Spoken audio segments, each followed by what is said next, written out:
महाभारत का भयंकर युद्ध चल रहा था। लड़ते-लड़ते अर्जुन रणक्षेत्र से दूर चले गए थे। अर्जुन की अनुपस्थिति में पांडवों को पराजित करने के लिए द्रोणाचार्य ने चक्रव्यूह की रचना की। अर्जुन पुत्र अभिमन्यु चक्रव्यूह भेदने के लिए उसमें घुस गया। उसने कुशलतापूर्वक चक्रव्यूह के 6 चरण भेद दिए, लेकिन 7वें चरण में उसे दुर्योधन, जयद्रथ आदि 7 महारथियों ने घेर लिया और उस पर टूट पड़े। जयद्रथ ने पीछे से निहत्थे अभिमन्यु पर जोरदार प्रहार किया। वह वार इतना तीव्र था कि अभिमन्यु उसे सहन नहीं कर सका और वीर गति को प्राप्त हो गया।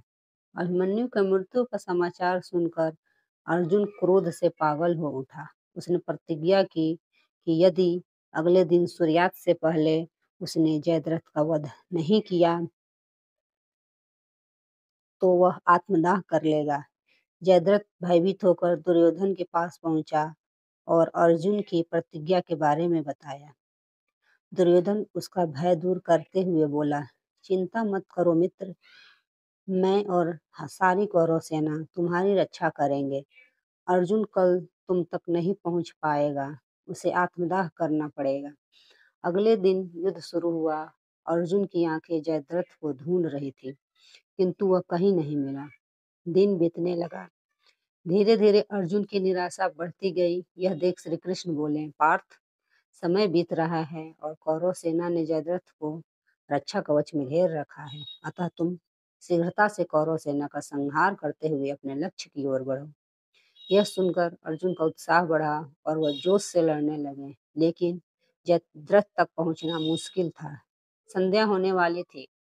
तब श्री कृष्ण ने अपनी माया फैला दी। इसके फलस्वरूप सूर्य बादलों में छिप गया और संध्या का भ्रम उत्पन्न हो गया।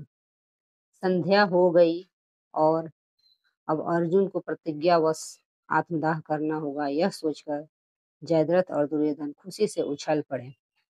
अर्जुन को आत्मदाह करते देखने के लिए जयद्रथ कौरव सेना के आगे आकर अट्टहास करने लगा। जयद्रथ को देखकर कृष्ण बोले, पार्थ, तुम्हारा शत्रु तुम्हारे सामने खड़ा है, उठाओ अपना गांडीव और वध कर दो इसका। वह देखो अभी सूर्यास्त नहीं हुआ है। यह कहकर उन्होंने अपनी माया समेट ली।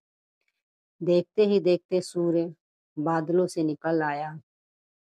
सबकी दृष्टि आसमान की ओर उठ गई। सूर्य अभी भी चमक रहा था। यह देख जयद्रथ और दुर्योधन के पैरों तले जमीन खिसक गई। जयद्रथ भागने को हुआ, लेकिन तब तक अर्जुन ने अपना गांडीव उठा लिया था।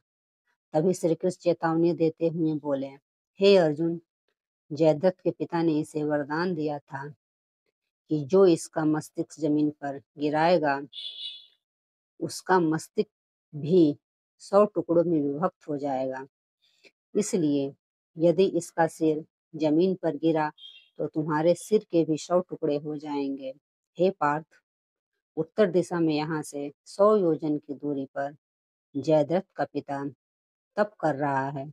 तुम इसका मस्तक ऐसे काटो कि वह इसके पिता की गोद में जाकर गिरे। अर्जुन ने श्री कृष्ण की चेतावनी ध्यान से सुनी और अपने लक्ष्य की ओर ध्यान कर बाण छोड़ दिया।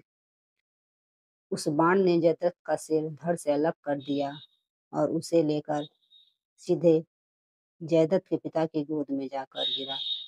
जयद्रथ का पिता चौंक कर उठा तो उसकी गोद में से सिर जमीन पर गिर गया। सिर के जमीन पर गिरते ही उसके उनके सिर के भी 100 टुकड़े हो गए। इस प्रकार अर्जुन की प्रतिज्ञा पूरी हुई। जय श्री कृष्ण।